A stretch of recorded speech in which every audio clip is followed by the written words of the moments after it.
Esse é o segundo encontro nosso pelo Projeto Caracóis. O Projeto Caracóis, que é uma iniciativa do Greconvida, do LCTS e do Minex, com a parceria com a coletiva Gaia, que tem por objetivo apresentar algumas questões relacionadas à relação entre conhecimento, ciência, tecnologia, pautando nessa relação a sabedoria como algo que a gente deve perseguir para redirecionar essas nossas práticas.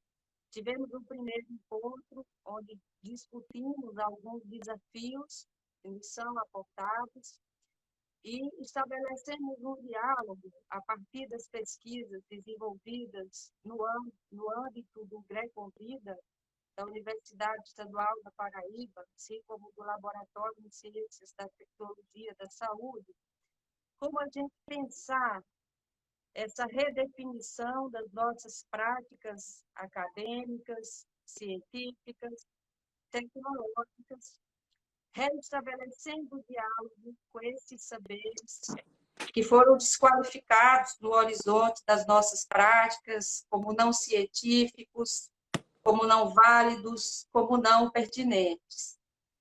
Hoje é um dia bastante triste para nós, perdemos um grande colega, professor Elialto, do Departamento de Física do nosso CCT, um dia que a gente também recebe a notícia da passagem de entes queridos por esse vírus, por esse tão terrível, mas um dia também que a gente reflete que é exatamente por conta dessas perdas, desses lutos, que nós temos que seguir fazendo o nosso melhor. E o nosso melhor nesse momento é exatamente refletir, problematizar como nós podemos, a partir dessas prosas que estamos estabelecendo, pensar melhor essa relação com o conhecimento, com a ciência e com a tecnologia, que nos permita uma navegação mais tranquila, mais segura, mais reorientada por esses dias. No encontro passado, a gente teve uma reflexão fecunda a partir da contribuição da professora Érica Caldas de Oliveira, que teve como foco a discussão sobre a ciência e sobre o conhecimento. E hoje nós trazemos essa reflexão para o âmbito da universidade, das práticas universitárias. E eu tenho, assim, uma satisfação enorme, né, de estar aqui com o professor Naumar, que é um querido, embora a gente não dialogue diretamente, mas a gente dialoga através dos textos. Eu quero dizer, Naumar, para você assim, que faz muito sentido o título do seu livro, quando você fala a Universidade Nova, textos críticos e esperançosos, né? Tive contato com suas provocações quando estive no doutorado, lá no PPG-NEIM, no âmbito da Universidade Federal da Bahia, e quero dizer que os seus escritos me trouxeram essa esperança de volta e me fizeram me enxergar como parte do que a universidade pode ser. Então, eu vou dispensar as apresentações, porque seu currículo é muito extenso, a gente já divulgou bastante a sua produção imensa e já passo para a gente não perder mais tempo. Antes de passar a palavra para você, aviso que depois esse texto dessa nossa conversa será disponibilizado nos nossos canais, YouTube, Facebook, né? Além desses momentos de live, a gente tem um curso também que está divulgado, tem um pequeno investimento, esse investimento será revertido para a coletiva organizada por esses meninos que tiveram em contato com vocês, esses meninos, essas meninas que tiveram contato com vocês esses dias. E a palavra é sua agora. Tá bem, Jussara. Bom, obrigado aí pelas palavras carinhosas. Boas palavras são importantes nesse momento que estamos todos realmente bastante tristes e tensos, né, pela conjuntura, mas esperando que o termo conjuntura signifique também uma passagem, né? Pois bem, você estava falando aí desse texto que, na verdade, é um pouco de certa maneira, um balanço do trabalho que a gente fez aqui na Universidade Federal da Bahia, quando eu estava na reitoria, numa busca de transformação da instituição universitária. E o tema que foi trazido, Desafios para a Ciência e para a Universidade em Tempos de Covid, já dá uma indicação de algo que define a universidade, que é esse compromisso com a produção do conhecimento. É claro que quando a gente fala em ciência, é uma maneira de produzir conhecimento que predomina no mundo que a gente chama mundo ocidental, mas seguramente não é a forma que eu diria que está conduzindo a humanidade numa direção mais de, sei lá, de avanço, ou pelo menos a ideia de um mundo mais justo, um mundo mais solidário.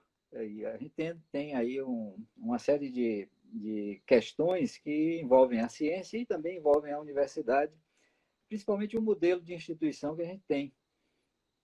E eu também imaginei, quando você me convidou para uma conversa, né? Então eu imaginei a gente estar conversando e não pensei em fazer nenhuma exposição, exceto indicar 2 pontos aí. Um é que isso que a gente chama de universidade hoje tem muito a ver com um certo desafio que não é um desafio de hoje mais, é um desafio de 2 séculos atrás. Aquela superação do iluminismo, a entrada em um modo de produção industrial mais indicado, dirigido, mais regido por uma lógica de competição e com já uma introdução dos temas da tecnologia. A ciência tem uma espécie de subproduto dela, que é uma série de demonstrações que permitem que certos saberes se tornem práticas estruturadas. E essas práticas estruturadas produzem efeitos. Alguns desses efeitos são processos, são políticas, são práticas, mas outros efeitos são objetos, e principalmente objetos industriais. Então, a universidade teve, nessa virada, eu diria assim, uma certa transição histórica, ou uma bifurcação histórica. Eu acho que a palavra que eu estava buscando era essa, uma certa bifurcação histórica, em que ela se divide numa versão que entende o conhecimento científico como dominante, uma espécie de conhecimento desinteressado, como se fosse possível ter o conhecimento neutro e imparcial, e uma outra versão da universidade que é não universitária, paradoxal, que é uma instituição que serve para formar sujeitos para a prestação de serviços, né? Sejam serviços de produção, sejam serviços de gestão, sejam serviços mais pertinentes ao papel do Estado, outros mais à sociedade, como ela se organiza, por exemplo, no plano jurídico, e também serviços para o mercado. Então, é uma instituição que, nessa virada do iluminismo para o século XIX, ela praticamente se divide em 2. E a má notícia para a gente é que a Universidade Brasileira tomou aquela opção de ser a universidade não universitária. Quer dizer, vou repetir, universidade não universitária. Sem aqueles valores que eram valores mais da humanidade, valores mais do conhecimento, mais assim, de pensar o que estamos fazendo na Terra, né? Nesse planeta. E o outro ramo da bifurcação terminou numa saída muito elitista, organizando institutos, centros, campos universitários isolados da sociedade.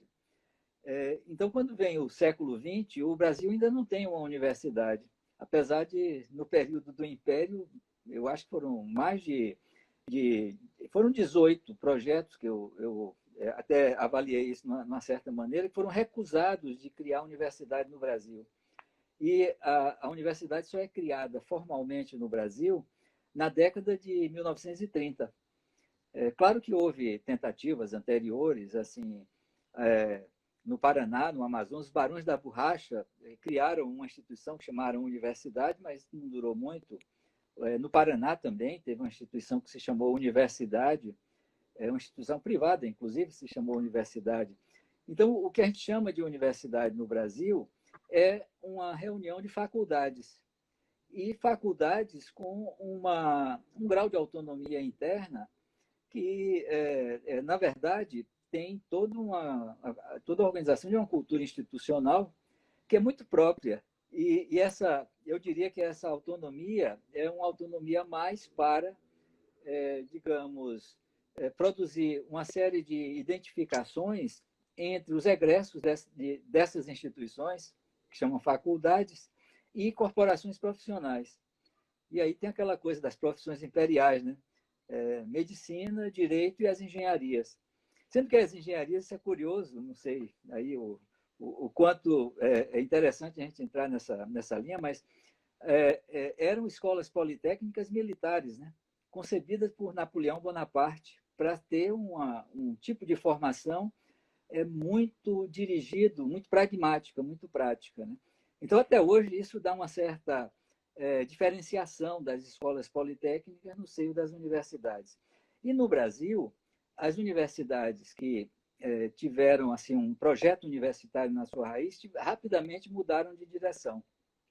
A própria USP, por exemplo, o projeto inicial uma universidade muito estruturada em torno da formação de professores.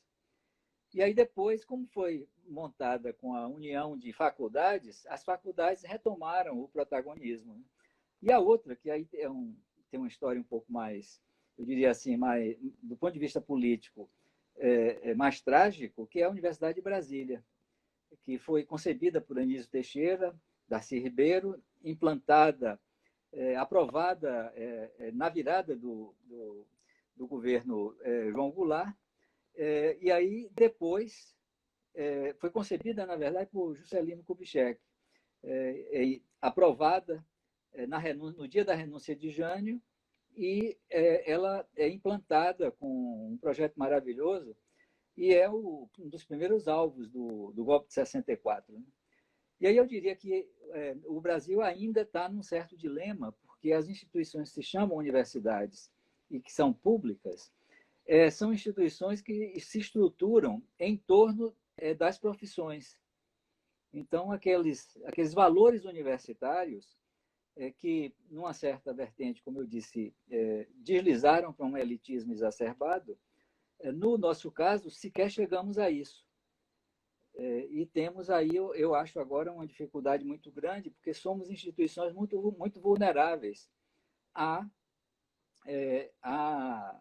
assim, conjunturas políticas como essa que está aparecendo aí, por um fato que eu acho que é muito simples, mas, ao mesmo tempo, é muito difícil de lidar com essa questão. É que as instituições públicas no Brasil, elas são instituições estatais. As universidades federais pertencem, eu estou falando assim, pertencem ao Ministério da Educação. E os docentes são do quadro que está no MPOG, no Ministério do Planejamento, Orçamento e Gestão.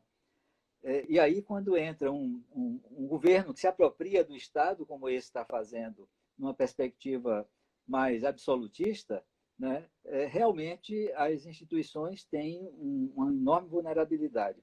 E as estaduais, que eu sei que é também aí a esfera específica, porque vários estados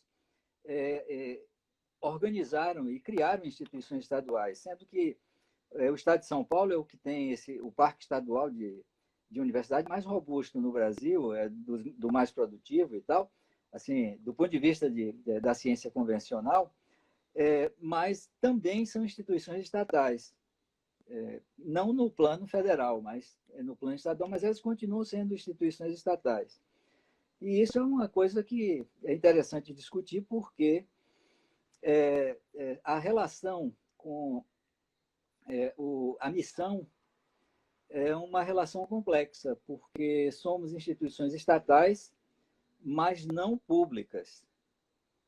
Eu vou só repetir para ver se a gente até tira uma análise disso. Somos estatais, pertencemos ao Estado, mas somos apropriados por uma elite nacional que privatiza a instituição para os seus projetos, inclusive projetos familiares, projetos individuais. E aí tem, a classe dominante brasileira se relaciona com a educação superior, assim, ocupando as instituições, as universidades, para seus projetos de reprodução como classe. E aí eu acho que o fenômeno que é complementar no Brasil, e que a gente fala muito da privatização da educação superior, é usando aquele indicador bruto de número de vagas, que antes tínhamos 30% das vagas na educação superior eram privadas, e agora são 85%. E houve uma transição entre os anos 60 e agora, né, que inverteu a lógica. E aí estamos trabalhando, ao usar esse dado, com uma, assim, não trabalhando a especificidade das profissões com algum grau de valorização, prestígio social, de, assim, emissoras de capital simbólico e de capital político, né? E quando a gente vai verificar, apesar de todo o esforço que foi feito, em especial no plano federal, o reúne, a expansão, a interiorização, e tudo isso foi assim muito rápido, né? Não podemos olhar assim com uma perspectiva bem crítica. Continuamos com 85% das vagas na educação superior em instituições privadas, só que não nas profissões de mais garantia de reprodução desse capital político, que aí continua no setor público. E é como se essa expansão tivesse, de alguma forma, servido para atenuar o que seria ainda mais grave, que o aumento da demanda ter sido ocupado quase predominantemente pela oferta privada. E então vem aí um paradoxo que eu acho que é terrível. Eu queria completar essa minha fala inicial, pelo menos, com esse paradoxo. É que temos um problema seríssimo de inclusão na educação superior, porque a educação básica pública tem problemas gravíssimos de financiamento, de qualidade, de organização, de coordenação, de gestão, tudo isso. E sempre se culpa, e eu acho que eu estou usando a palavra culpa com consciência, né? Sempre se culpa o corpo docente, que é mal formado, mal pago e tal. Agora, o curioso, e aí é que está o paradoxo, é que a qualidade do jovem que vem do ensino público antes da universidade vem de instituições que são ocupadas quase que assim numa enorme massividade por professores que foram formados no setor privado. E o outro lado da equação, a alta qualidade das instituições, que é sempre preservada como uma bela retórica, se deve também a um processo seletivo que traz não só os alunos, os estudantes com mais dedicação, talento, aptidão, tudo isso que se considera como um perfil competitivo próprio, que passa nesses exames, agora é o Enem, mas já foi o vestibular, e a gente sempre analisa corretamente que eles são preparados num setor privado de ensino médio. E o setor privado de ensino médio ele é povoado por docentes que foram formados nas universidades públicas. Os excelentes professores, e vários são excelentes em todos os campos disciplinares, no ensino privado, em sua enorme maioria, foram formados na universidade pública. E aqueles que estão na rede pública de ensino médio foram formados nas universidades privadas. Então, eu completo aqui, eu desviei um pouco do assunto, porque a proposta era o desafio para a ciência e para a universidade, mas eu acho que tem um desafio que envolve a universidade em relação a todo o sistema de educação, não só para a formação para a ciência, mas formação para a vida e para a vida na sociedade, principalmente.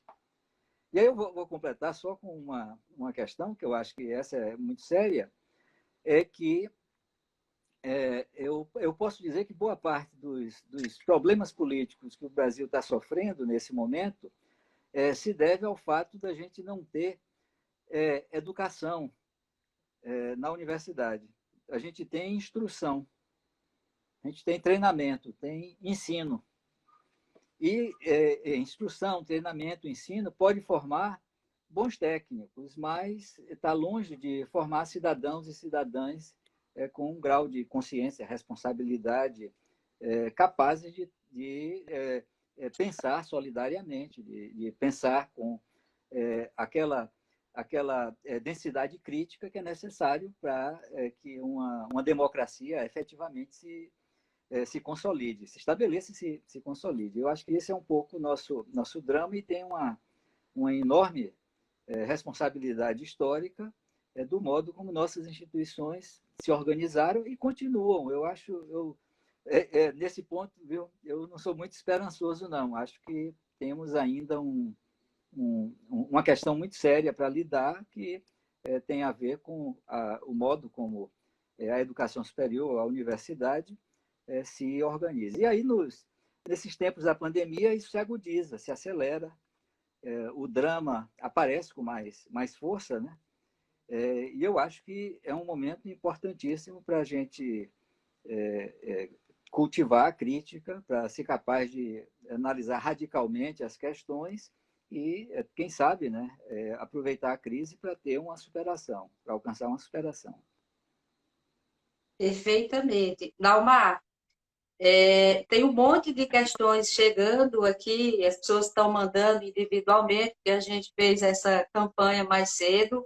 Tem questões que estão sendo apresentadas na tela. Aproveito para agradecer também a parceria com a Secretaria da Mulher e Diversidade Humana, que eu não fiz no começo, pelo nervosismo mesmo de conseguir estabelecer a nossa conexão.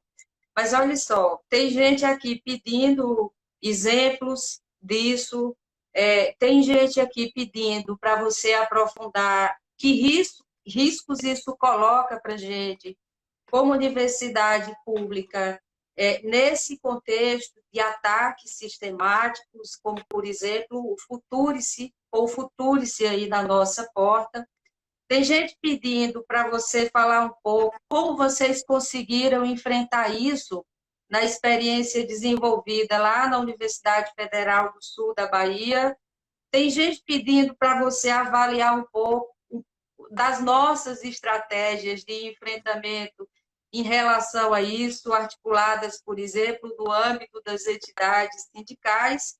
E ainda tem gente pedindo para você falar como o projeto de cátedra da educação básica da USP, que você está envolvido, dialoga com essas questões. Eu acho que a gente pode ir conduzindo a prosa através dessas perguntas, e se aparecer outra por aqui e houver tempo, só avisando, gente, que nós também estamos agendando, no outro momento, um chat com o professor Dalmar, onde a gente possa conversar mais demoradamente sobre essas questões que eu vi que vão render muito como reflexão para as pessoas que estão aqui nos acompanhando. Tá bem. Olha, foram tantas que eu já esqueci a primeira. Vamos começar pela primeira. Me relembre. Os riscos, eu acho que sobre os riscos a gente poderia, tá. né? Tá. Eu acho que estamos exatamente no momento em que o primeiro deles se reconfigura, que é a tentativa de intervenção nessa medida provisória sobre a aquela medida provisória que concede ao ministro da Educação, enquanto durar a pandemia, a prerrogativa de indicar reitores pro tempore, né, nas instituições onde os mandatos dos reitores tiverem sido cumpridos, né? É uma tentativa até relativamente tosca, mas ela, novamente, aquele tema que eu trouxe, da universidade ser estatal, nos coloca frente a essa questão. E eu acho que foi até um... Quer dizer, tem vários equívocos históricos, mas nós não fizemos, quando o país estava numa situação política muito positiva, nós não fizemos a reforma universitária. E eu dou data para isso, 2005. 2005, um projeto negociado durante 2 anos por muitos segmentos. No próprio Ministério da Educação estava o Tasso Genro, era o ministro, logo depois do mensalão, que ele assume uma posição fora, quer dizer, ele sai do ministério e deixa para o Congresso Nacional uma proposta que tinha sido negociada assim com os vários segmentos, inclusive segmentos sindicais, proposta muito interessante. Sabe o que a proposta propunha? Simplesmente criar um ente jurídico chamado Universidade Pública Federal, para que as instituições deixassem de ser assim, parte do Estado. E, evidentemente, o Estado assumindo todas as responsabilidades, chegou a se negociar até mesmo os percentuais de acréscimo no orçamento, mas sofreu grande resistência a esse projeto. E acho que foi a última chance que a gente teve de ter pelo menos um avanço no que eu considero que seja a principal questão da nossa vulnerabilidade e que explica os riscos que sofremos. Estamos à mercê de um Congresso Nacional que a gente sabe como ele é composto e sempre tem sido composto, e de um governo federal que, nesse caso, tem as universidades como inimigas. E do ponto de vista deles, com razão. Porque se nós representamos o lugar da crítica, o lugar da contestação, o lugar daquela balbúrdia produtiva que nenhuma sociedade avança sem essa balbúrdia produtiva, porque é ela que cria, que recria, que de alguma forma inova modos de reprodução da sociedade que, se não tivesse espaços com essa abertura, espaços onde o pensamento seja livre, seja mais aberto, e aí o Estado brasileiro, nesse momento, ocupado por quer dizer, tomado por um governo representativo de segmentos conservadores, fundamentalistas, obscurantistas, constitui o maior risco para a instituição. Qual é a outra questão que você... O pessoal pede para você avaliar como um pouco as estratégias que nós estamos desenhando para enfrentar isso. Como é que você vê essas estratégias? Por exemplo, do movimento sindical. Sim. Eu vi uma análise muito interessante hoje de que as universidades, frente à pandemia e à crise, estariam mais capacitadas e provocadas a lutarem por sua autonomia. E que isso, de alguma forma, traz um protagonismo para a universidade ela mesma. E isso é interessante porque o que chamamos de comunidade universitária, na verdade, são 3 segmentos são 3 segmentos e uma lacuna. Deixa eu já antecipar. Os 3 segmentos, os clássicos, né?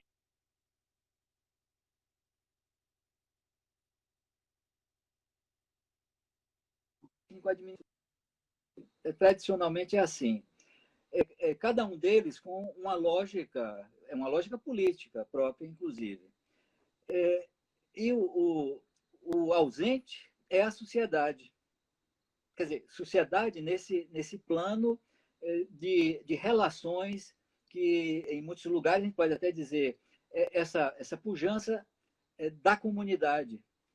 E nós temos uma dificuldade muito grande de pensar a instituição universitária. Quer dizer, a universidade como instituição é como, assim, atravessada e dentro da sociedade. Tanto que a gente fala extensão, quer dizer, a palavra extensão até revela isso, né?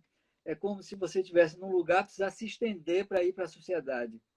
É Paulo Freire que faz essa super crítica, né, naquele livro Extensão ou Comunicação. Extensão ou comunicação? Ele interroga extensão ou comunicação. E aí a nossa relação com a sociedade é com um ente externo, com o outro.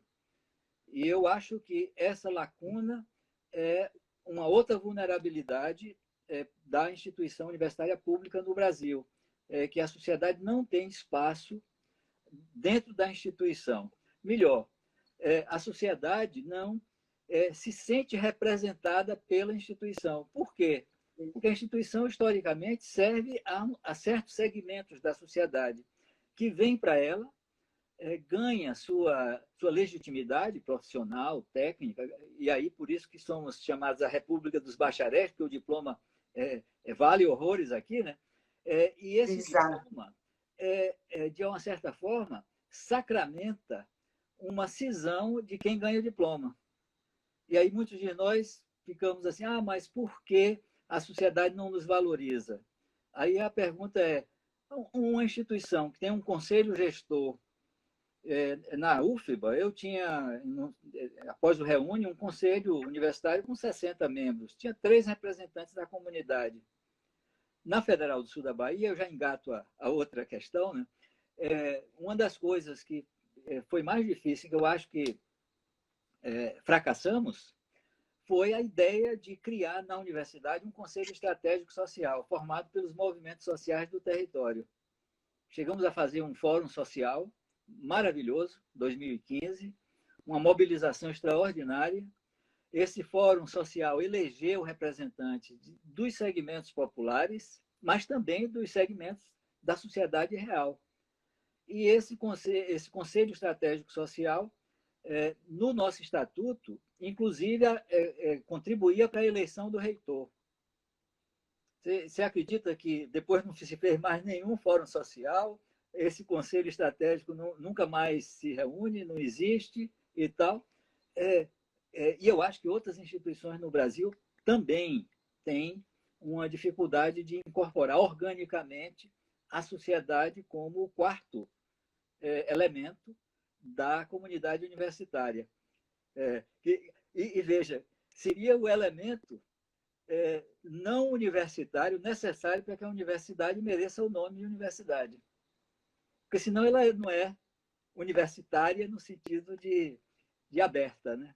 Ela vai continuar fechada. E acho que esse é um problema que, eu diria, já respondendo à questão da estratégia, se a gente não resolver isso rápido, não teremos a sociedade do nosso lado.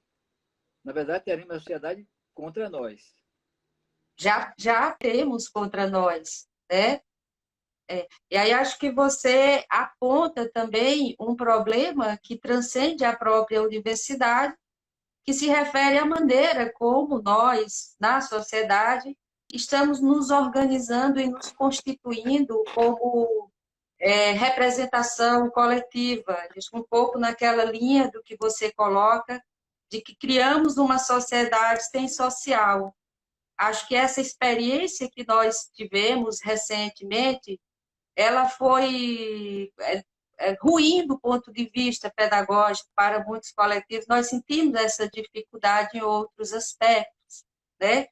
E aí, voltando um pouco à pergunta que o pessoal fez aqui sobre o projeto de Cátedra da Educação Básica da USP, como é que esse projeto dialoga com esses desafios? É possível estabelecer, a partir de novas alianças com a educação básica, um outro patamar para a gente pensar essa sociedade? Que precisa estar de outra maneira também para chegar junto, né, Neumar? Aí se a gente for fazer assim, aquele coro, né, uma outra universidade é possível, né? Mas eu vou retomar assim, só uma questão para ficar mais claro, porque eu notei que passou aqui uma observação dizendo que a UEPB não tem representação da sociedade nos seus conselhos superiores. Para ficar mais claro, eu não estou falando em representação. A época da representação, a democracia representativa, é uma época que está superada pelo contato direto dos sujeitos. E boa parte dessa nova política, essa nova política, no sentido até analítico da política, é essa possibilidade do acesso direto. O que eu estou falando não é representação da sociedade nos conselhos superiores, porque eles continuarão conselhos superiores de universidades distantes da sociedade. É a sociedade ter um conselho na universidade, em que a própria representação acadêmica seja minoritária nesse conselho. Foi isso que a gente fez na Federal do Sul da Bahia. Era um conselho de 18 membros, dos quais tinha 4 membros da universidade. O reitor, pró-reitores, um representante dos professores, mas num conselho que era da sociedade da região. Né? O desempoderamento desse conselho é que produziu e continuará produzindo um distanciamento do laço, inclusive do laço com o território, no sentido de Milton Santos. Eu já estava aqui juntando Paulo Freire e Milton Santos, né, já no entusiasmo. Né? Agora, voltando à questão da cátedra. Diga, fale. Não, é que você está falando isso aí, eu lembrando da discussão aqui do Mindolo aqui na América Latina, onde ele coloca também que nós temos um problema, inclusive, com esse social. Ele não está apto. E aí, essa aliança que vocês fizeram lá na Universidade Federal do Sul da Bahia com outros saberes, né? Como a gente tem experiências aqui, por exemplo, no Equador, né? Se tem que buscar até outra dimensão desse social, como tem acontecido, por exemplo, no México, em que determinados grupos, os grupos indígenas, por exemplo, recusam essa noção de democracia que está nesses organismos sociais. Parece que a gente precisa chegar até aí, né, Norman? Pois é, pois é. Não, e isso, eu não vou dizer que é trágico, porque é histórico. Esse tema do que é a democracia, e um pouco, nós temos quase que. Eu não gosto da palavra tradição, mas eu acho que a gente herda uma concepção de política, que é uma concepção episódica. A democracia na sociedade brasileira termina sendo muito espetacularizada, tem eventos, tem lugares e tem momentos, mas não está na estrutura. Não está na estrutura da sociedade e não está na estrutura das instituições. E eu acho que paga-se, eu estou dizendo um paga-se genérico, mas todos nós sofremos isso, um preço muito alto muitos dos problemas da sociedade brasileira estão na estrutura, estão no sistema, estão naquilo que a gente pode dizer assim, isso alguns chamam de cultura institucional ou de cultura política, mas está profundamente enraizado. Mas esse profundamente enraizado não é somente a falta de democracia, ou um tipo superado de democracia, mas é também coisas até mais profundas. Tem um racismo estrutural, tem um racismo sistêmico, tem toda uma questão de gênero que é uma sociedade extremamente opressora em muitas dessas diferenças, né? E toda uma discussão sobre o que é que significa minoria em uma sociedade em que os oprimidos são maioria, né? A engenharia social e política que é necessária e existe e é funcional para que esse estado de coisas se reproduza como natural. E eu acho que, e é uma discussão até difícil de ser feita, é o papel da universidade na reprodução disso. Até por se achar progressista e por realizar um papel que se supõe um papel de crítica, de contestação e etc. E, tal, e ela própria se emula, se valoriza por isso, mas ao fazer isso, de uma maneira até não pensada, eu usei a palavra não pensada, porque eu não gosto também de usar inconsciente institucional, mas é um certo hábitos que a instituição tem e não sabe que tem, faz e não sabe que faz.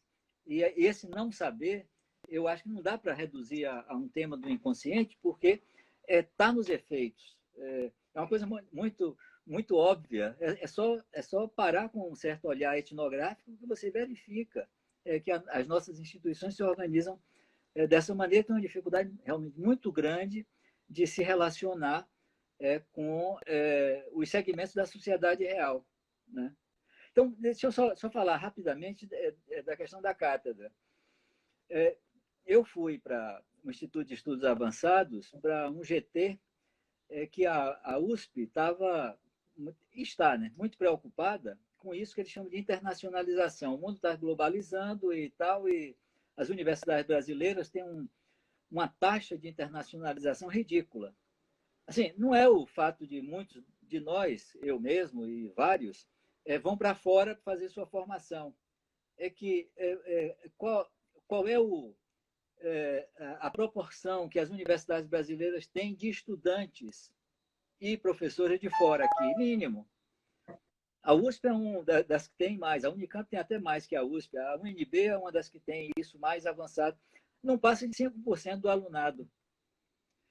As grandes universidades do mundo, elas assim têm como um grande valor quase a maioria de estudantes serem de fora, né? De fora do país, quer dizer, é uma instituição transcultural nesse sentido, como rede universitária. A brasileira não é. E aí eles estavam preocupados com isso. Eu fui como professor visitante, fiz um programa, apresentei um programa, eles aceitaram, e aí eu me aproximei de uma iniciativa que estava recém-iniciada, que é uma cátedra no Instituto de Estudos Avançados, que tem como foco a educação básica. E nessa cátedra eu comecei a levantar a questão de qual é a responsabilidade da universidade pela educação básica, da própria USP, né? Porque eles têm um orgulho, e um orgulho justo, né, de ter uma qualidade elevadíssima na formação dos licenciados em todas as áreas, todas as disciplinas. Aí a pergunta onde estão esses licenciados? Bom, primeiro é que há uma certa taxa de desistência, não vou nem chamar evasão, para a formação do professor. Mas aqueles que se formam, eles são os futuros professores da própria instituição ou de outras instituições no Brasil. Olhe no Brasil o que tem de pessoas que fizeram licenciatura, depois mestrado, depois doutorado, e são professores universitários. Então, instituições que têm como foco a própria reprodução da universidade, nesses valores que são aqueles valores que têm uma certa dificuldade de se renovarem. Né? Ou então, são intelectuais orgânicos da educação privada. E agora ainda tem um terceiro veio, que são as ONGs privadas. E isso é a contribuição que a Universidade Pública Brasileira está dando para o sistema público de educação. E, em compensação, está aí toda uma discussão, né, sobre formas precarizadas de formação docente, que é o que o setor privado faz. Mas esses que são formados de modo precário vão para a rede pública. E nós continuaremos nos queixando de que temos um problema de qualidade naqueles que estão vindo e tal. E aí a pergunta é qual a responsabilidade da universidade frente a isso, né? E aí, lá na cátedra, nós estamos trabalhando ampliamos o foco da cátedra com uma espécie de uma abertura para a territorialização mais ampla do projeto da cátedra. E aí abrimos um terceiro eixo, ao eixo que tinha lá, e esse terceiro eixo é o tal do regime de colaboração, que está na Constituição, está na LDB, todo mundo fala regime de colaboração, e a questão seria simplesmente as instituições de conhecimento, de formação, estarem ao lado e reforçando e fazendo parte do sistema público de educação. Mas aí não estão. E aí a grande questão da cátedra é como realizar, ou pelo menos elaborar, algo que, de alguma forma, catalise esse regime de colaboração que se concretize nos sistemas estaduais, no que a gente está chamando dos ecossistemas, nos estados e municípios, que aí introduz já uma capilaridade mais ampla. Né? Então, é isso que estamos fazendo lá na cátedra. Perfeito. Dalmar, nós já estamos chegando ao finalzinho do tempo. Esse canal aqui ele nos permite apenas 1 hora de interação, mas eu acredito que nós temos aqui o mote para a conversa nossa, para o nosso chat.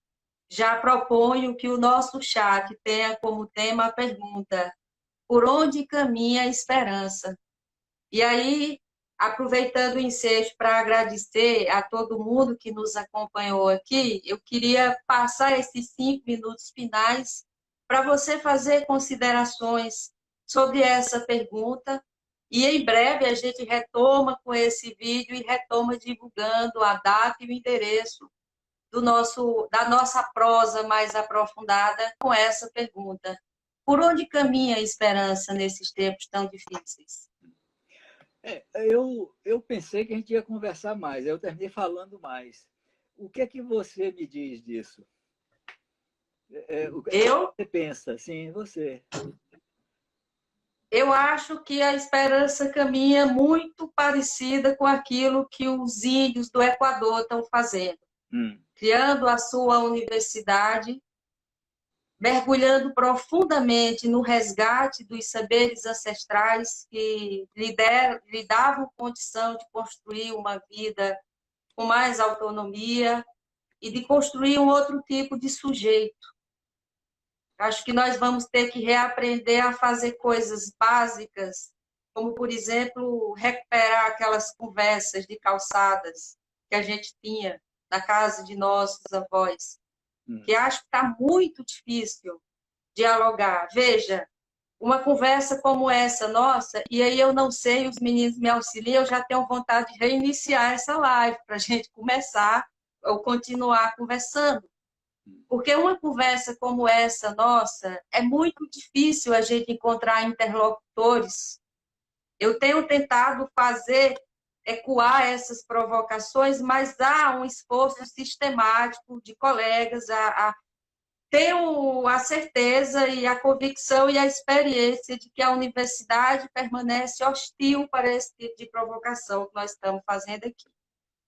E para a gente recuperar essa esperança, a gente tem que, em primeiro lugar, reconhecer isso, reconhecer as nossas fragilidades e recomeçar. E, por falar em recomeçar, nós vamos recomeçar tem muita gente fazendo perguntas. A gente vai tentar recomeçar essa live de novo, porque eu acho que agora nós estamos no começo da conversa, né? Me socorram aqui os meninos, porque eu sou bem enrolada com essas tecnologias, mas essa demanda é possível, né? Recomeçar a live para continuar. Quando cair, pronto.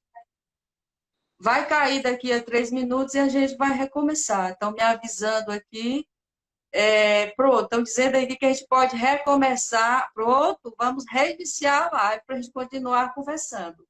Mas eu tenho essa compreensão, Omar. E olha, me agarro muito em seus textos, viu? Diante disso. Por isso nós estamos tendo aqui essa conversa. Pois é. Não, eu fiz questão de saber um pouco o que você pensa, e é pena que estamos só conversando, porque muita gente está passando, assim, levantando questões que por trás das questões tem um pensamento. E acho que é um momento da gente escutar mais, porque eu creio que esgotamos as ideias e precisamos renovar essas ideias. eu tô seguindo um pouco essa coisa da pandemia. Aliás, nem falamos muito da pandemia, né? Aí foi um mote, mas nem falamos muito. Talvez aí, quando reiniciar, a gente fale um pouco, né?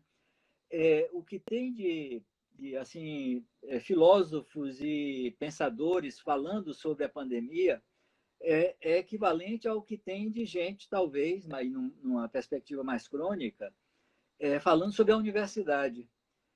E é uma coisa de uma produção muito, assim, vou usar uma expressão forte, é uma produção de palavras, muito retórica, né? E eu acho que precisamos de ter mais escuta. Então, por isso que eu estou aí pensando que uma iniciativa como essa de vocês é importantíssima. Precisa, claro, né, termos formas de ampliar, de aumentar essa escala, né? Estamos de volta, apanhando aqui, aprendendo. Mas vamos seguir com a conversa que tá boa. A prosa tá boa e animada. Esperando aqui o professor Naumar de volta para a gente retomar nossa prosa. Obrigada aí, pessoal, pela presença. Estou vendo aqui Felipe com a gente. Contorno Azul entrou. Arthur Costa, Sara. Esse Notlenov, eu sei quem é. Escreveu o nome ao contrário. Vamos lá. Vamos lá, vamos lá. Pronto. Agora vamos convidar.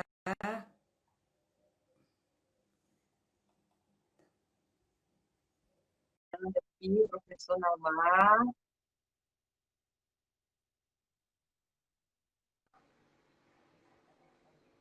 Ótimo.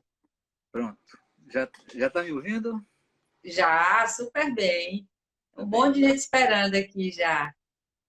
Bora. A conversa estava na hora bem boa, né? Quando interrompeu, eu estava a ponto de fazer uma observação. Quando eu retornei para você falar um pouco sobre a esperança, quer dizer, os caminhos dessa esperança, aí você trouxe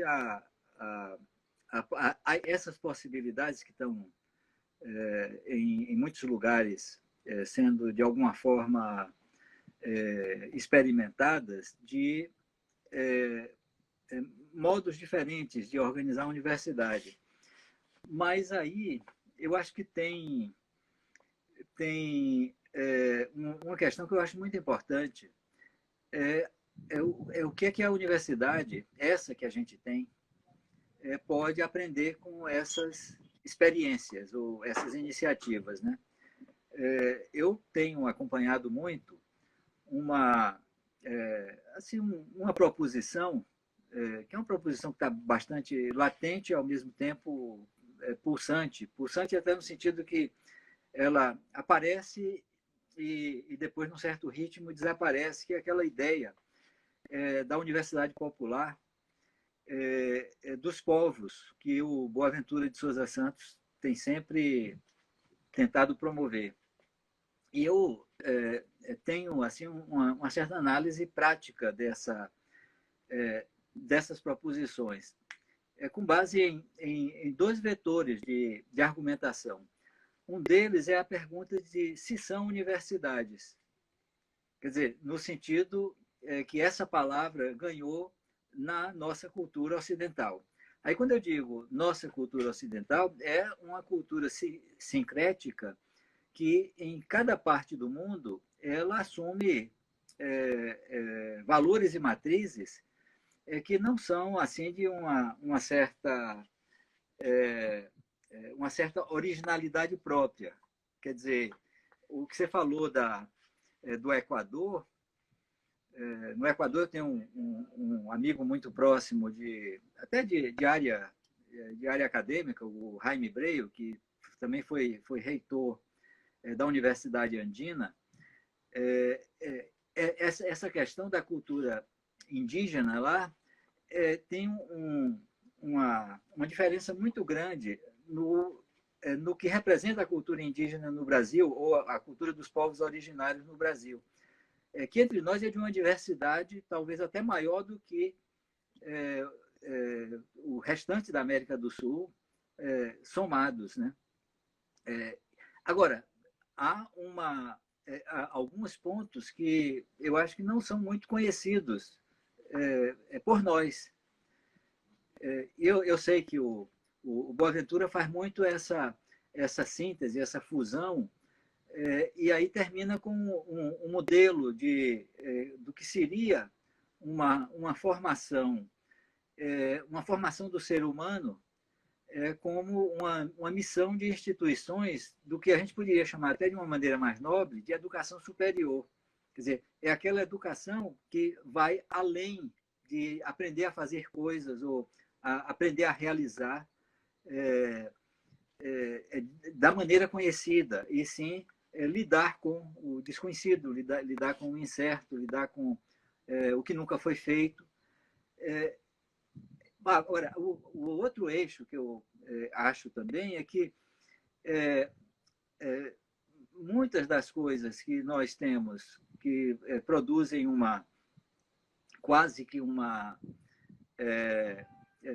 certa confluência conflitiva com a herança, e nesse caso não é somente uma herança de matriz cultural, mas também uma história de conflito, opressão, exploração, que é a escravidão, e que cria a nossa relação com os povos que vieram do continente africano, que a sociedade brasileira não resolveu, e a universidade também não resolveu.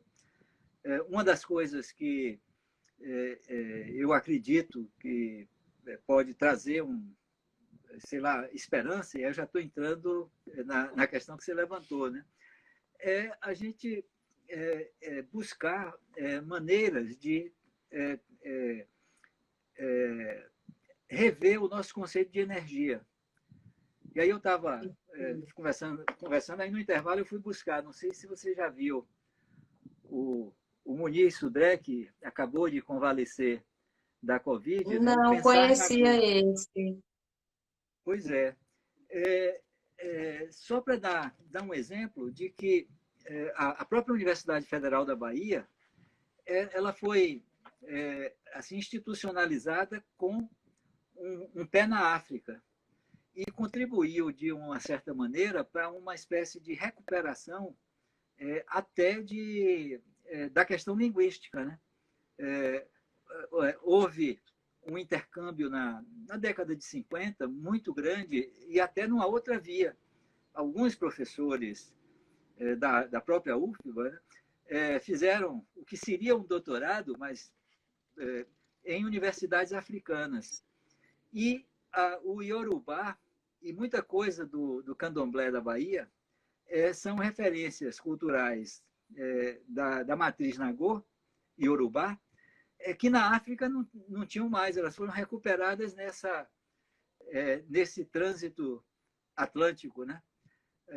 Então, o que eu estou achando muito interessante na questão que você levanta, que eu retornei para você traz ter esperança como e de que maneira, né? Eu acho que essa referência para a sociedade não é uma abertura para a sociedade, por exemplo, os empresários ou os sindicatos patronais e os sindicatos de trabalhadores, que é muito uma sociedade política e econômica, mas tem o tema do que é a referência cultural. E a Universidade Brasileira tem uma referência cultural europeia, eurocêntrica, que não esconde. Eu tive uma experiência, aí até para falar sobre isso, uma experiência, quando eu estava na reitoria da UFBA, participei de um movimento que terminou constituindo o que a gente chamou de Grupo Coimbra de Universidades Brasileiras, né? O que é o Grupo Coimbra na Europa? As universidades mais antigas da Europa que não estão em capitais, por isso Coimbra, né? E E nesse movimento, eu aproveitei o movimento para conhecer mais o que é essa instituição chamada universidade. E o Grupo Coimbra de Universidades Brasileiras, a lógica dele era quais são as universidades brasileiras que têm Coimbra como, assumido como sua matriz, sua referência. Né? E, é claro, todas. Assim, até no ponto de vista de um certo distanciamento, todas, porque as universidades federais, o projeto de lei que estabeleceu as primeiras grandes universidades federais, depois daquelas mais antigas que se juntaram, inclusive a própria Federal da Bahia, em 1946, na exposição de motivos dizia assim, essas universidades será a Coimbra, essa universidade, a UF, será a Coimbra brasileira. A referência era sempre Coimbra. E é interessante que até mesmo as roupas que os reitores usam, né, são uma cópia muito, assim, muito distorcida, muito deslocada das vestes talares das universidades mediterrâneas católicas, universidades jesuíticas e tal. Então, essa referência europeia no modelo universidade é estruturante do modelo universitário. E aí vem, para eu, digamos, convergir para um certo tratamento dessa questão.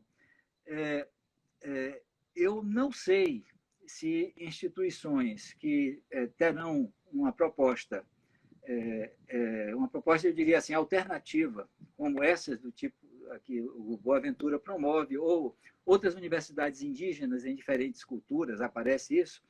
Aliás, no sul da Bahia, essa questão apareceu. Eu não sei se é uma esperança externa a essa instituição, quer dizer, a instituição, a universidade que temos. Porque eu diria que pode significar um abandono da universidade que temos. E são instituições que, mais ou menos, com mais ou menos tempo, já criam tradições, algumas mais longas, outras mais curtas. E eu acho que no Brasil representa um espaço que foi conquistado na história brasileira como um espaço de liberdade, um espaço com todas as dificuldades de autonomia, de criação. Então, eu acho, até contestando um pouco, a gente aqui está até para... Eu acho que é muito mais trazer isso para dentro dessa universidade que temos, para buscar, talvez, recriar essa energia. Aliás, a palavra axé do Nagô é a energia transformadora, né? Não sei se Então, eu me sinto né? muito contemplada na sua fala, porque a gente fez uma live de abertura e a gente trouxe exatamente essa discussão, tentando fazer uma genealogia dessa racionalidade que nos orienta, identificando o ponto em que ela procedeu essa cisão entre o logos e physis. E aí você constrói uma civilização que ela é fundada nesse apartamento, nessa cisão. Então, a gente daí já tem uma perda enorme. Por exemplo, aí você vai para o terreiro, e nós temos pesquisado os terreiros aqui, já faz desde 2014 que a gente está nessa, né? Na perspectiva de recuperar os elementos de uma cosmologia ou de uma cosmogonia, identificando o que ele tem de elementos que permita a gente reorientar a organização da vida e levar isso para transformar a universidade com isso. E é exatamente, a gente tem percebido, quando a gente chega no terreiro, por exemplo, que a mãe de santo, a rezadeira, ela consegue restabelecer essa unidade entre a palavra e a coisa que ela nomeia. Ela consegue, por exemplo, curar as enfermidades, ela consegue apagar o fogo com a reza, não é? É um deslocamento muito profundo que é difícil fazer, porque exige a gente voltar nessa genealogia, né? E eu fiquei assim muito feliz quando você trouxe essa provocação, né? Como a gente repensar a reconstrução de tudo, porque a gente tem no nosso o discurso de que a universidade tem que ir, tem que fazer a extensão, mas ela continua autoritária. Ela está fazendo essa extensão, né? Quem é que se dispõe a trazer a mãe de santo, o pai de santo, a rezadeira, a xamã, nossa, para ouvi-la na universidade como detentora de um saber que vai nos ajudar a nos transformar, não é? Acho que a gente precisa fazer esse movimento e corroboro com você. E outra coisa que a sua fala me fez pensar é que a gente também tem que fazer uma escuta disso e fazer pesquisas considerando muito as nossas realidades locais. Por exemplo, a realidade do candomblé, onde a gente está, ela é bastante diferente da Bahia. Aqui nós temos uma especificidade onde tem uma hibridização muito forte com um elemento local, que é a Jurema Sagrada, não é? Então, nós temos, inclusive, eu estou vendo aqui que ele acabou de entrar, está aí com o nome Escamas de Honorato, né, que está fazendo a pesquisa, né, do doutorado, já História da UFRPE, exatamente no sentido de fazer aquilo que o Michel Foucault recomenda, vamos fazer a genealogia desse saber, né? E a gente tem se quebrado, viu, Naumar? Porque aí a gente entra numa discussão com o povo da física.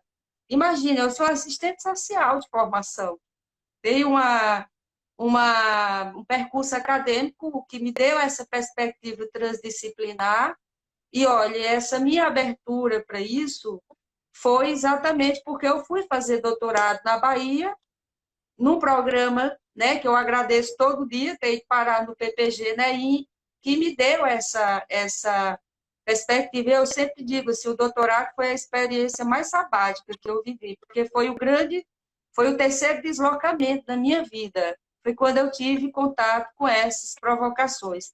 Então, se aconteceu comigo, se acontece com esses meninos, essas meninas que estão comigo, e eu vejo como eles pulsam, entendeu? Eles ficam realmente como o olho brilha, ficam, como se diz na minha terra, que eu sou sertanejo, de vento acesa. Então, aí você quebra essa coisa do desencantamento. As pessoas se reencantam, você começa a construir um saber e uma ciência alegre. Alguém perguntou aí, eu esqueci, né? Como fazer uma ciência com esperança? Alguém fez essa pergunta, desculpa, eu passou aqui o nome. Ah, foi na live anterior.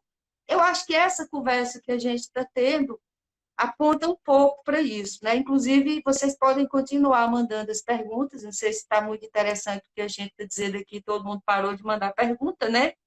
Mas continue mandando. Então, acho que é um pouco isso aí, né, Naumar? É por aí, por esses caminhos e com muita abertura para se fazer essa escuta que você fala, né? Você estava falando, aí tá me ocorrendo que o nosso tema também é a relação, o desafio para a ciência, né? Eu acho que a gente tem uma concepção de ciência que é uma concepção meio, eu diria assim, intermediária. Quer dizer, deixa eu ver se eu me explico. O que a gente, de alguma forma, tem como estereótipo da ciência não é a vanguarda da ciência, e sim uma região das ciências que é uma região que eu diria o nosso parque científico meio periférico terminou se acomodando nessa, digamos, nessa escala e se acomoda em espaços que um desses epistemólogos mais conhecidos, o Thomas Kuhn, chamou de ciência normal. E o que talvez o grande valor, o grande axé da ciência mundial, ou das ciências, da rede das ciências, que começa no Ocidente, mas termina tendo uma abertura bastante globalizada, até antes dessa moda de globalização, que tem referências epistemológicas, eu diria, que a gente precisa respeitar também e explorar no que dentro de suas propostas. E uma das coisas que, numa fala sua há pouco, eu captei e guardei para comentar, é que a ciência, mesmo esta, está sob ataque. Não é só Sim, a universidade. Toda a estrutura do pensamento negacionista é uma estrutura de confrontação do que exatamente é o grande valor explicativo. Eu ia usar uma palavra complicada, é o valor heurístico, quer dizer, é o que busca construir explicações. O arcabouço das ciências, mesmo essas ciências que são europeias, eurocêntricas, duras, você falou a física, né? A física, quando a gente vai conversar com sujeitos que estão na frente, na vanguarda desse processo, nós terminamos descobrindo que o pensamento mais aberto, mais assim abrangente, mais complexo, é valorizado por eles e, ao mesmo tempo, essa empáfia que nós vemos aqui nos cientistas com quem conversamos no cotidiano é muito uma empáfia de assim, uma certa arrogância, né? Daquele que está fazendo a ciência normal e que precisa defender aquele seu pequeno território, né? E isso eu acho que é interessante, porque aí você cria uma possibilidade de diálogos inesperados. Deixa eu só explorar um pouquinho mais isso, porque nós estamos com, digamos, uma crise política em torno de algo que assim, absolutamente, eu diria, inesperado e inusitado, que é essa história da cloroquina, por exemplo. Né? Terminou virando porque o Trump, num certo momento, apresentou, aí o mímico daqui imita e faz aquela macaquice de a cloroquina. E num processo que teve uma escalada, de repente o Brasil comprou 2 milhões de doses de cloroquina, Trump vai mandar um carregamento de cloroquina. Na Paraíba, aqui em Sergipe, perto, na Bahia, nem sei se estão fazendo, já tem um kit cloroquina. já. E as pessoas estão começando a usar a cloroquina. E aí, se você pergunta a alguém que tem um domínio metodológico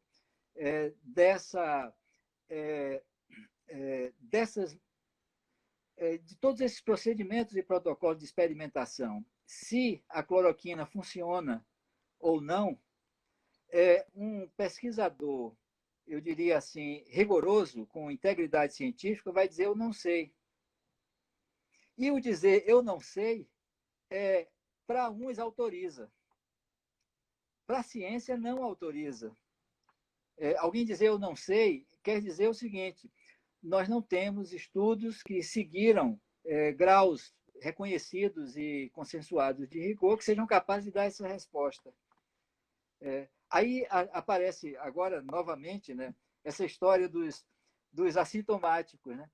A pesquisadora da OMS corretamente disse: nós não temos evidências para garantir que assintomáticos são infectantes. Aí, ao dizer isso, a gente está exercendo, e aí eu estou me pondo na posição até de membro de uma parte dessa comunidade. Minha formação é epidemiologia, toda uma carreira em epidemiologia. A grande força nossa é dizer assim: nós somos cautelosos, usamos o princípio da precaução.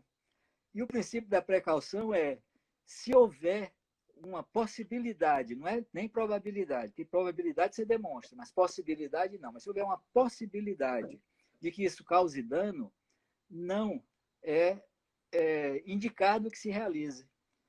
E a ciência responde assim: eu não posso dizer que não tem a possibilidade. E aí o discurso político assume isso, e eu acho que é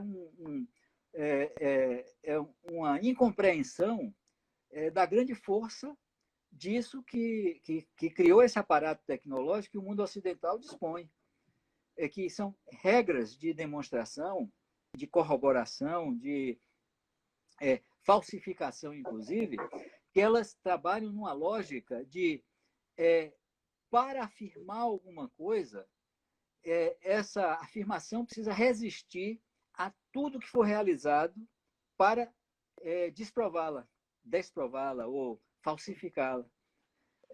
E isso produz uma incerteza, que é uma incerteza constituinte da ciência, quer dizer, dessa ciência ocidental. E eu posso até dizer que alguns povos têm cosmologias baseadas nessa incerteza. E são cosmologias de enorme riqueza e que dialogam assim com muita força com, digamos, territórios de vanguarda de certos campos disciplinares dessa ciência europeia. E tem outros que não. E aí eu acho que uma grande contribuição de uma certa antropologia crítica foi produzir um certo aparato metodológico capaz de construir essa escuta. E até introduzindo algumas coisas que são muito ocidentais, não tem nada mais vienense do que a psicanálise. Não tem nada mais europeu, assim, europeu da Belle Époque que a psicanálise. Mas traz elementos que permitem a construção de diálogo com os aborígenes da Austrália, ou com povos camponeses da África. E isso permitiu também a construção de um certo respeito naqueles campos de ciência que são mais abertos à vanguarda. E é claro que dentro da ciência, ela também não é uniforme, não é monolítica, você tem elementos conservadores terríveis, como você tem muitos cloroquinistas entre os médicos e clínicos do Brasil, né? Aí. Desculpe se eu estendi isso, mas é que era de jeito nenhum. Eu acho esse ponto fantástico, porque se eu entendi bem, né, você traz essa questão, mesmo que nós acolhamos essas provocações, na hora que a gente vai fazer ciência, você se depara com toda uma estrutura, né, de justificação que requer que a gente siga determinados procedimentos, sendo que esses procedimentos, quando a gente estuda, por exemplo, como procederam os eugenistas, não é? Para construir a pseudociência da verdade da raça pura, baseada em critérios reconhecidos pela comunidade acadêmica. E muitas vezes, para você refazer o caminho da ciência, você tem que ir para o confronto com esses critérios e você tem que assim, ter muita consistência, digamos, nesse embate.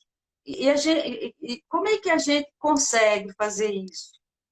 Como é que a gente consegue fazer outra ciência, não desprezando, a gente faz um discurso não contra a ciência em si, mas contra o discurso científico, seu acoplamento com essa com a geopolítica da dominação e da desigualdade, e a gente tem que entrar batendo de frente com uma comunidade de cientistas consolidada, com critérios de veridição e de reconhecimento consolidados. E para nós que estamos, por exemplo, numa universidade pequena, uma universidade estadual, em áreas marginalizadas, quem é que vai aceitar isso vindo de uma professora, por exemplo, do serviço social? Outro dia eu entrei em um debate com um colega no grupo, quase apanhei, porque é como se a gente não tivesse autoridade para questionar isso. Né? Como é que a gente lida com isso? A gente tem que fazer redes, porque sozinho não dá. Construir redes na universidade é outro grande desafio. Não é? Assim, eu estou aqui retomando suas reflexões e sempre pensando como é que a gente faz isso daqui. Qual é a nossa condição de fazer isso daqui? a gente se apoia nesses. A gente tem usado, por exemplo, muito o Viveiros de Castro para sustentar essa nossa discussão da cosmologia local, mas é uma pedreira, viu, Dalmar? O que a gente faz nesses casos? É, Faz eu uma acho coisa como essa que nós estamos fazendo, né? conversa por aqui, né? Mas eu acho que você falou uma palavra pequenininha, 5 letras somente, que é redes, né? E 5 letras no plural, né? Mas a gente pode tratar a questão das redes muito como um dispositivo de, de constituição de partilha. Porque quando alguém está sozinho, se representa. E ao você se representar num debate, você termina entrando no registro do quase quantitativo do confronto. E a ideia de rede como assim uma certa um certo círculo de compartilhamento faz com que os argumentos não sejam personalizados, eles sejam representativos, eles sejam, na verdade, significados por uma referência que, de alguma forma, tem modos de produção de consenso. Eu trabalhei no Instituto de Saúde Coletiva, provavelmente quando você teve na UFBA, eu ainda estava lá no Instituto, né? Ensinando epistemologia e metodologia. Eu não vou nem dizer quantos anos foi, porque aí foi muito tempo, né? E eu sempre fazia questão de trazer esse elemento do poder da persuasão. A ciência tem uma institucionalidade muito reticular. Ela funciona em redes. Então, tem uma coisa de pertinência que produz um capital simbólico. É claro, pessoas se apropriam individualmente, mas é um capital coletivo, é um capital simbólico muito coletivo. E aí, quando eu digo alguma coisa assim, da posição de alguém com formação em epidemiologia, eu tenho toda uma linhagem ancestrais, né? Mas ancestrais no sentido de você falou seu doutorado, relembrando com a nostalgia positiva, eu também tenho uma nostalgia positiva muito grande do meu doutorado. O meu orientador teve o orientador dele, então em 3 ou 4 graus de distância social, né? Eu me relaciono com, assim, à distância, evidentemente, como herdeiro de uma certa tradição na epidemiologia e tal. Eu fui aluno de provavelmente a pessoa que teve o primeiro doutorado em epidemiologia do Brasil. Já sou daquela geração que já se aposenta e tal. Isso é uma pertinência a uma rede ou uma matriz reticular de compartilhamento desse capital simbólico. Agora, para se pertencer a essa rede, uma série de elementos, alguns de tradição, alguns são muito rituais. Você defendeu sua tese de doutorado, né? E aí tem uma série de rituais, mas tem processos de verificação contínua. E eu acho que a Universidade Brasileira, inclusive, tem um certo estranhamento de muitos processos que são de verificação contínua no cenário internacional, de modo que o diálogo é um diálogo de iguais, e não essa relação submissa. Qual é o problema que eu vejo nessa formulação da ciência? É que a ciência é humana, e por isso ela é também sujeita à corrupção. Eu estou falando corrupção até no sentido Sim. aristotélico de corrupção, porque ela se relaciona com o mundo real. E cada vez mais certos campos de ciência, primeiro, a produção deixa de ser individual, deixa de ser autoral, e a produção é também uma referência do interlocutor, respeitando aquele que é o outro da pesquisa, quer dizer, quem vai entender. Isso está diferenciado por campos de conhecimento. Alguns campos de conhecimento, a autoria já desapareceu, você não vê mais um único autor. Outros não. A tradição do autor de ter o nome está lá. E isso você estava falando dos olhos que brilham, da juventude que chega, né? Eu acho que tem uma certa responsabilidade da ciência na universidade como esse espaço de, eu diria assim, não é preservação, mas de cultivo e respeito da tradição, quer dizer, de tradições ancestrais também. Agora, quando essa tradição ancestral dialoga com outras tradições ancestrais, o que é que você acha que acontece? Um encontro super rico. A gente não pode ter a perspectiva de que aproximar com essas tradições significa restaurar o mundo tal como elas perceberam lá, né, no seu desenrolar histórico. Mas pensar como a gente pode nos reorganizarmos a partir delas. A gente sempre a gente discute muito isso aqui do encontro, por exemplo, da tradição do candomblé, Nagô, que é o forte aqui nesse entroncamento, Rio Grande do Norte, Paraíba e Pernambuco, com a Jurema Sagrada. Aí você vai, por exemplo, para a aldeia dos nossos povos potiguaras, a Jurema Sagrada lá já é outra coisa. Tanto que quando a gente vai estudar a reconfiguração dessa tradição aqui no nosso espaço, já tem que ir acrescentando alguns qualificativos, porque ela já é o resultado de um híbrido. E eu acho que esse híbrido ele vai se produzir incessantemente.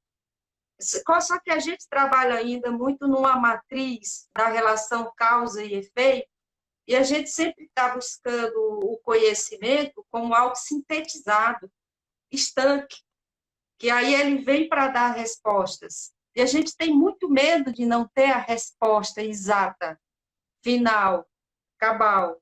Então, acho que o que se tem a partir daí é uma mistura que nos possibilita enfrentar esse desafio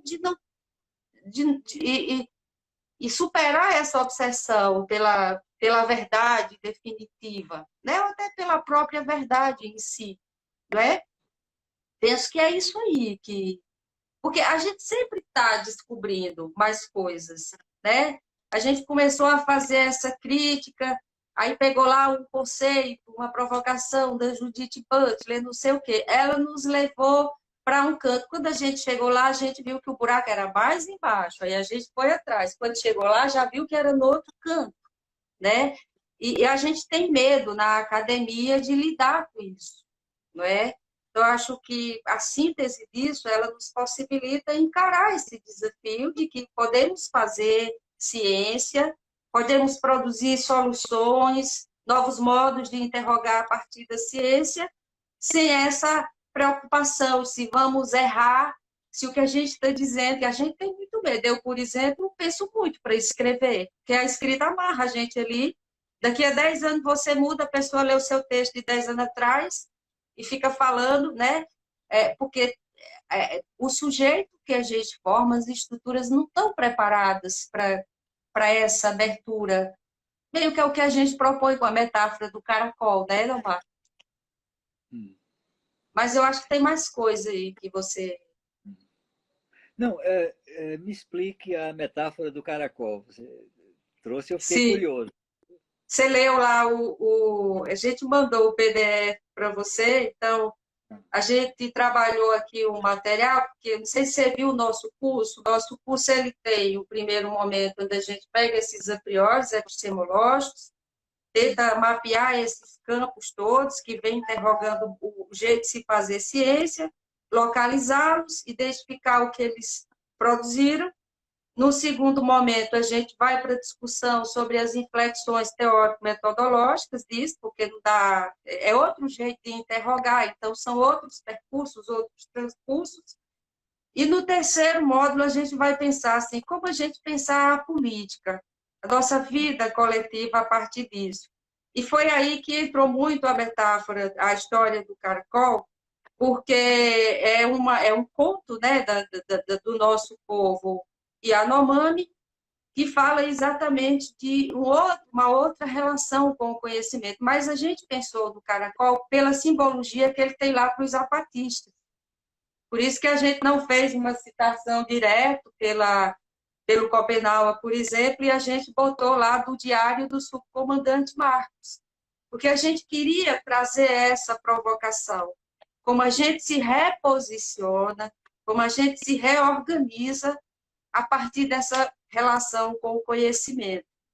E eles acionam essa metáfora do caracol no momento que eles sofrem um grande revés, perdem muitas pessoas, e eles dizem, chega à conclusão de, olha, agora a única coisa que a gente pode fazer é continuar contando as histórias. Não podemos perder essa memória.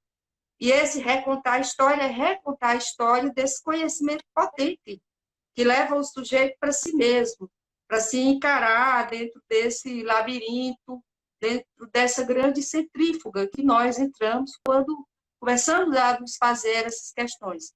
Então, a gente começa a trabalhar com isso, e eu percebo que esse texto ele surte assim, um efeito, aumenta aquela coisa da potência, né, que o Spinoza fala, ele provoca essa reação, as pessoas se encontram, então é com o caracol que nós vamos pensar nessa perspectiva.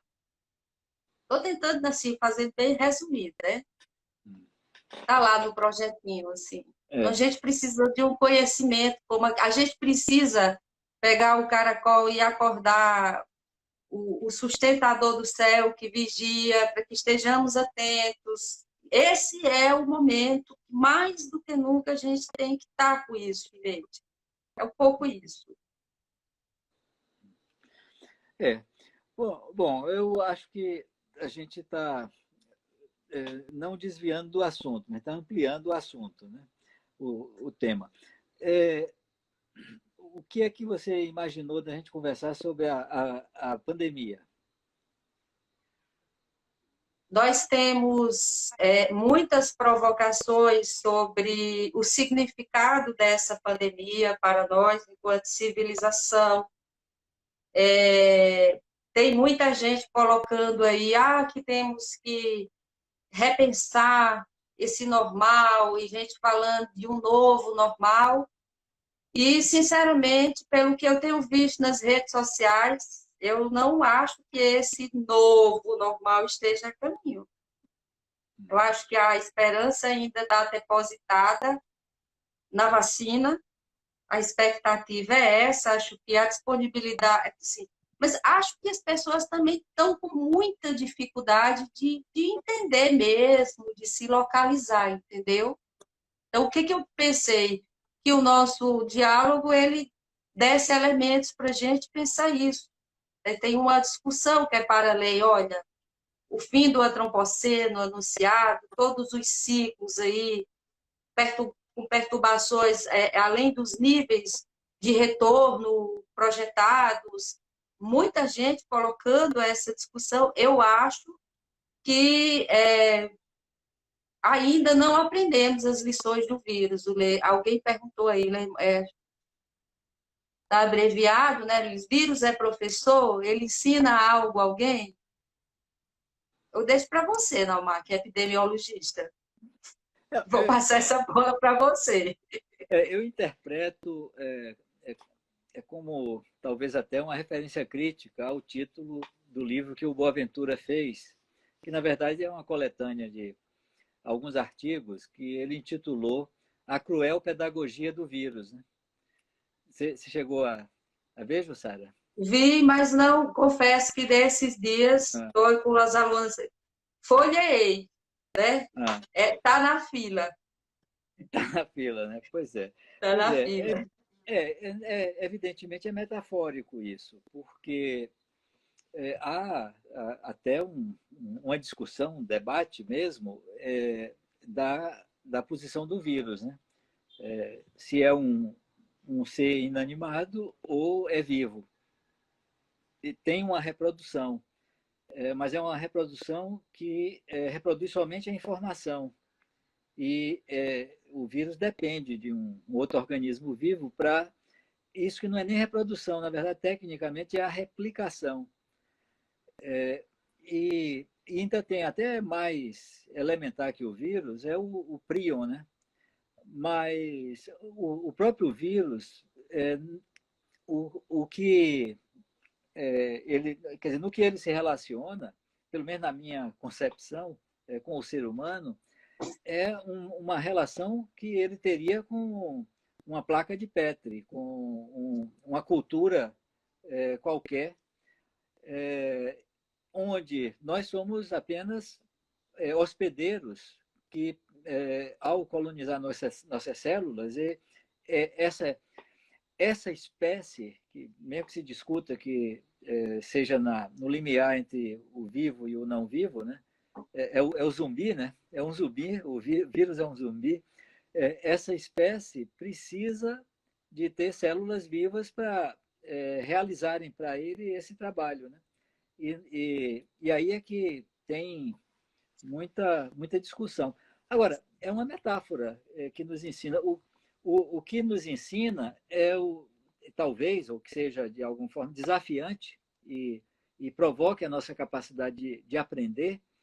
Portanto, ele não ensina, nós aprendemos, né? Não só com a própria existência dele, mas dos efeitos, né? Então, os efeitos que podem, por exemplo, tornar uma célula alterada, a ponto dessa célula morrer produzindo vírus, novos vírus, replicando novos vírus, isso repercute no organismo humano através de lesões e agressões. No caso desse vírus, é sobre o pulmão, as vias aéreas superiores, principalmente. Só que ele tem uma reprodução tão alta que, antes de produzir sintomas aparentes, os sujeitos já expelem partículas virais que foram produzidas por essa infecção. Aí tem um terceiro efeito, é que essas partículas virais infectam outros. E aí vem o que a gente chama de contagiosidade.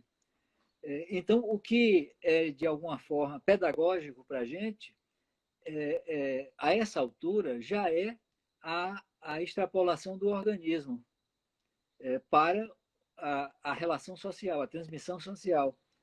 E essa transmissão social, nesse caso, ela é tão rápida e tem essas características e permitiram que o que seria um broto epidêmico, que a gente chama assim, ou um surto, né, epidêmico, se transforma numa epidemia e que depois ela se multiplica ela viraliza como epidemia, né? Então, em cada lugar tem novas epidemias. Então, são microepidemias que vão se repercutindo e produzem uma mega epidemia que, na medida que afeta o mundo todo, é a pandemia.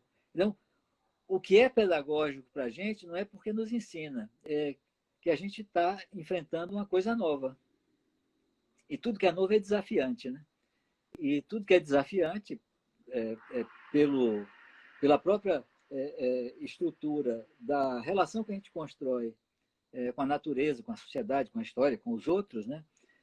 Aparece como desafio e clama por solução. Isso, nossa cultura ocidental. Algumas das matrizes culturais que você mencionou, por exemplo, essa questão não passa. Eu sei, Essa ânsia de solução não existe. eu sei. Eu tenho visto aqui em alguns terreiros, né? A leitura do cenário é muito diferente da nossa, né? Principalmente a nossa, que estamos na universidade, e falando e nos pronunciando e formulando entendimentos a partir desse lugar, né? Mas é isso.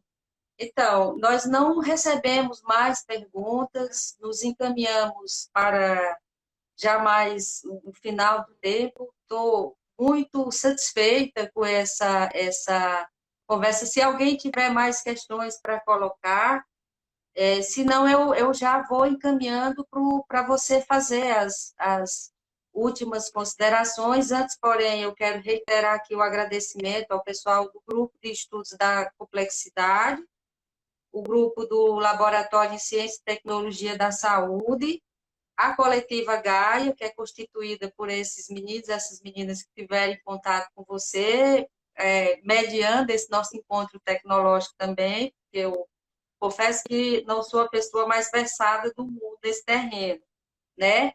E também o apoio da Secretaria da Mulher e Diversidade Humana, através da Lídia Moura, que tem sido uma parceira nossa nessas provocações, porque também a gente enfrentou muita demanda desses grupos que a gente trouxe aqui como atores e atoras importantes para a gente repensar esse momento, já que esse público se constitui o público lá da secretaria. Então, Naumar, passo para você, já deixando aqui um abraço da Paraíba, desde Campina Grande, tá certo? Convite para estarmos em outros momentos. E agora que começamos essa ponte, não se preocupe, ele lhe aperrear bastante ainda por mais coisas. Tá bem. Bom, eu agradeço e também eu tenho que dizer que aqui eu contei com uma equipe de apoio, né? O meu filho Diego e Denise, minha mulher, me ajudaram nessa conexão, porque eu não tenho usado Instagram. Aliás, esses dispositivos, eles têm uma rotatividade muito grande, então a gente vai tendo que aprender continuamente, né? E esse eu ainda Isso. não tinha chegado. Eu tenho que agradecer essa equipe de apoio, que, aliás, está assistindo também, né? Mas duas observações somente, Jussara, e talvez até para provocar uma próxima conversa. Você disse que a gente pode ter um chat aí específico, porque o que eu senti falta aqui, e aí confesso, e nesse formato, é que ficamos um pouco no diálogo com essas interferências, essas provocações. Mas seria bom ter assim as caras de todo mundo, ou pelo menos de uma grande parte de pessoas, né, para que a gente possa, talvez até no futuro formato, fazer dessa maneira. Então, as duas coisas.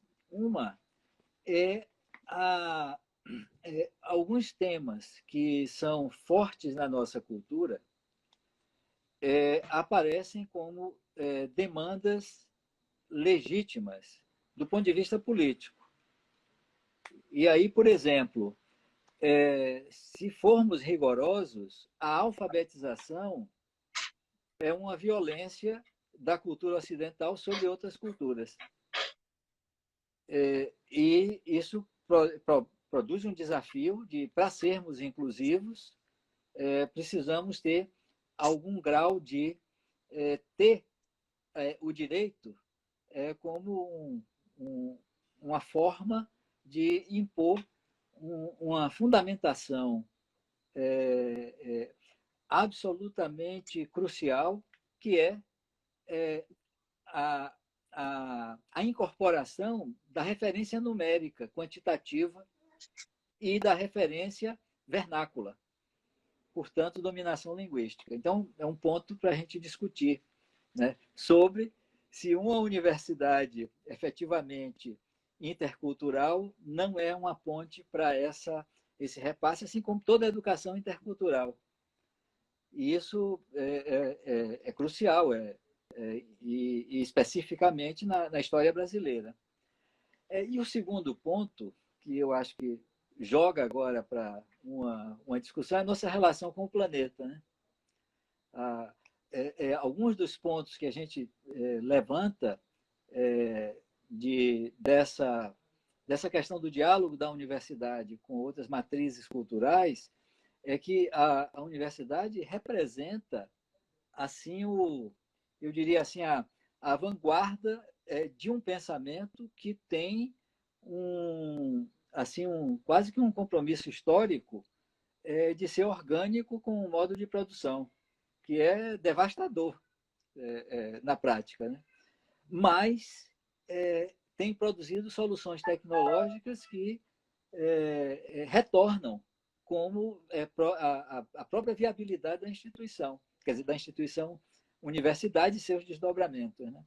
É daí que é muito grosseira essa cobrança que se faz, especialmente os atuais dirigentes federais no Brasil, de um pragmatismo produtivo, né?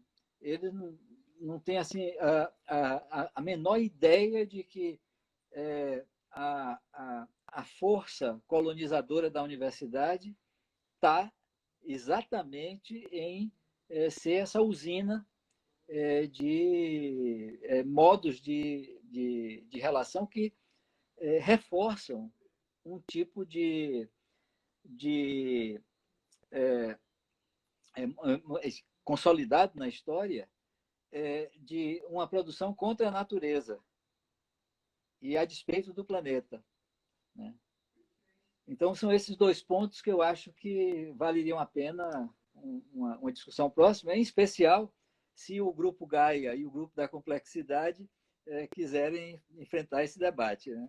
Agora é só uma questão de marcar, não se preocupe, terminou essa live, nós vamos começar a articular isso, né? A gente tem problematizado muito isso nas pesquisas, né?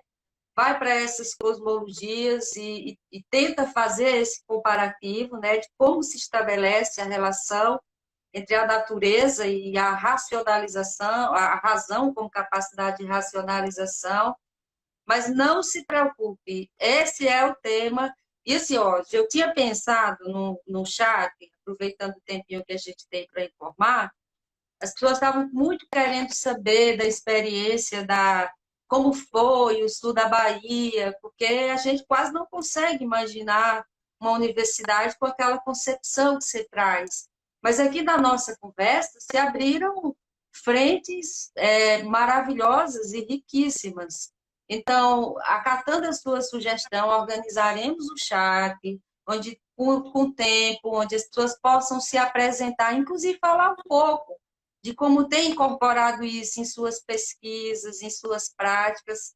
Tenho certeza que o grupo da complexidade vai gostar muito dessa discussão. A professora Érica e o professor Brito, a gente tem feito muita interlocução, o professor Brito traz a discussão da homeopatia, e essa discussão que você faz na perspectiva da homeopatia é primorosamente, e todo mundo acho que vai assim, os olhos vão brilhar mais com essa proposta, viu, Naumar? Então, assim, já no finalzinho, eu agradeço a você, a sua disponibilidade, em nome de todos esses grupos articulados. Eu reforço o convite para que as pessoas vejam lá a proposta do nosso curso. A gente bolou esse curso com esse objetivo. Os alunos, os nossos estudantes se debatem muito, porque incorpora essa provocação, já é um ponto. E quando vai transformar isso no projeto de pesquisa ou num roteiro para suas práticas sociais, já é outro desafio. A gente fez um curso muito para dar esse subsídio, ele vai ter um caráter aproximatório. A gente botou aí um pequeno investimento, ninguém que está envolvido nas aulas vai receber nada, esse recurso vai passar integralmente para a Coletiva Gaia. Se alguém tiver problemas com o valor, por favor, entre em contato com a coordenação, que a gente não quer que ninguém fique de fora, a gente quer aproveitar esse momento para gerar essa renda e esse suporte, até porque o pessoal está fazendo ação com outras estudantes em dificuldade.